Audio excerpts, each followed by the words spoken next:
Hi hello welcome to movie stop review. నేను మీ అఖిల్ రాజ్. ఈరోజు నేను ఇచ్చే రివ్యూ ఏంటంటే జబ్ హ్యారీ మెట్ షేజల్.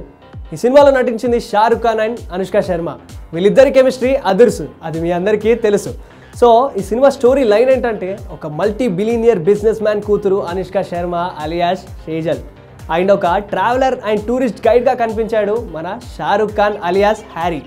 సో వీళ్ళిద్దరి లవ్ ఎలా జనరేట్ అయిందనేదే ఈ సినిమా మెయిన్ పాయింట్. యాక్చువల్లీ ఈ సినిమాలో హీరో షారుఖ్ కాదు, అనుష్క శర్మ ఎంగేజ్మెంట్ రింగ్. ఈ సినిమా కథంతా ఎంగేజ్మెంట్ రింగ్ చుట్టూవే తిరుగుతూ ఉంటుంది. ఇంతకీ ఆ ఎంగేజ్మెంట్ రింగ్ ఇంతకీ లాస్ట్కి దొరికిందా లేదా అనేదే ఈ సినిమా. అండ్ వీళ్ళిద్దరి లవ్ ఎలా అప్రోచ్ అయింది, ఎలా సక్సెస్ అయిందనేదే ఈ సినిమా పాయింట్. అండ్ ఈ సినిమాకి సంబంధించిన ప్లస్ పాయింట్స్ చెప్పాలంటే షారుఖ్ ఖాన్ అల్టిమేట్లీ షారుఖ్ ఖాన్ తప్ప ఈ సినిమాలు ఇంకేం లేదు. అండ్ ఈ సినిమాకి సంబంధించిన మైనస్ పాయింట్స్ ఏంటంటే ఒక రెగ్యులర్ స్టోరీనే దర్శకుడు కథగా తీసుకొని తెరకెక్కించాడు. సో అదే ఈ సినిమాకి మైనస్ పాయింట్. అండ్ సాంగ్స్ కూడా లవ్ స్టోరీ కాబట్టి ఒక హై లెవెల్లో ఉండాల్సిన సాంగ్స్ కూడా కొంచెం తగ్గాయని చెప్పుకోవాలి. And otherwise production values and locations everything is awesome.